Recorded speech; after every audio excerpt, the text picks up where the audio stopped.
What problem is this? Question 4. Question 3 and 4.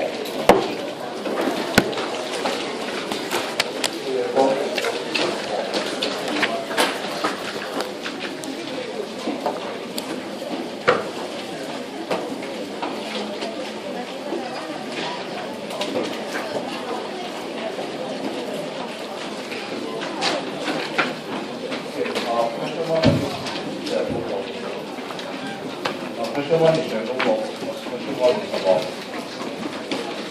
okay, given that, can anyone tell me this is easy first? It's a straight line or L-shaped water. Very important because the demand for X1 and X2 depends on whether the ED curve is L-shaped or straight line or convex. It's convex one or how you know it's a curve? Draw this thing here.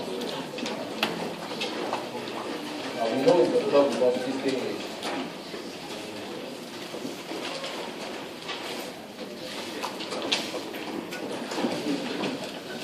so does it look like a curve? Does it look like a curve? Yes, it's not a straight line. Okay, so convex. Now how to find the optimal demand for the two things? So this one very simple because if you look at your lecture notes, so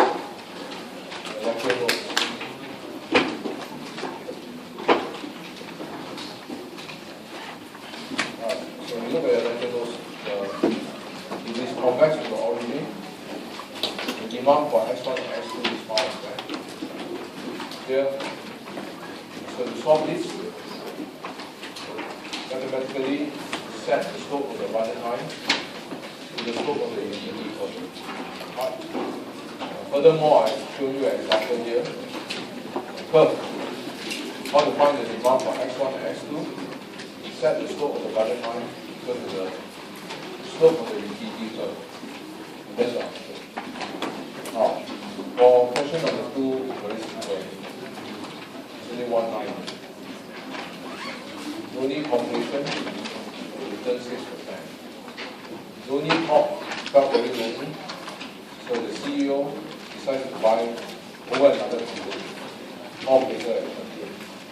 Now, greater expansion, as you can see, high risk, a high return. Okay, high risk, a very high return. So after the two companies merge together, so it's no longer lonely. They are now very strong. So the new company is now very strong. Now, give me the expected return of royalty cost. Very simple. From your lecture notes, these are two companies. But in your lecture notes, the company are not called company, is called what? Stock 1, stock A, and stock B. So the expected return is always equal to what? The weighted average return. So this company you want to call the return comes from two companies. Only corporation and greater expansion. So the reason there are very simple. The only problem is how to find the weightage. How much weightage should be assigned to only corp, and how much weightage should be assigned to greater expansion. Now for question 3, even easier. Look at this. What are isoplans is this? One. The two things that switch to produce our K and L. K and L are the two things used together. Are they used together? Okay, that means they are complement. Are they perfect complement? If they are used in fixed proportion, then they are perfect complement. Are they used in fixed proportion? That's the problem.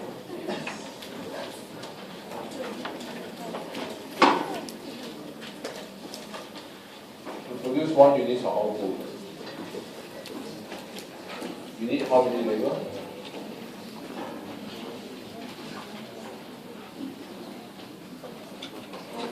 So how do you need your labor? How do you need your labor? Are they used in fixed proportion? Yes. Then they are perfect complement. If I use half labor and 1,000 capital, can output rise? No. So if they are used in fixed proportion, perfect complement. Now this perfect complement, how you find the demand for L and K? Go back and read your lecture notes. They're all there. Right. If they are perfect complement, then so far, the lecture notes are going to be the two things are used in fixed proportion. How to find the demand for data center? From here, production function, remember? The output comes from that.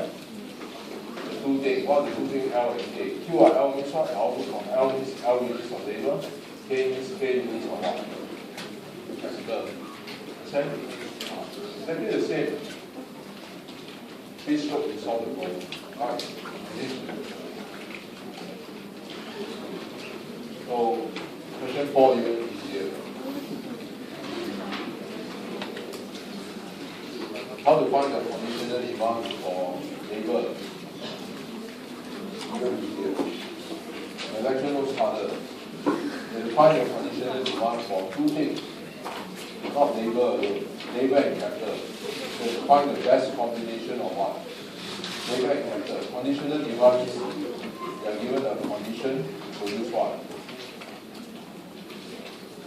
Conditional demand is you are given a condition to produce this quantity.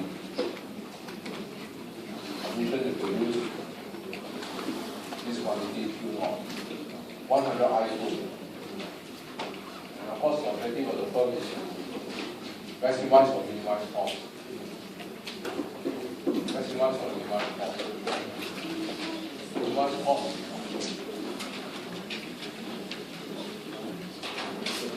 Okay. Minimize cost. So we want to produce condition to produce this quantity. Minimize cost is found here. Here harder because you have to find the best combination of labor.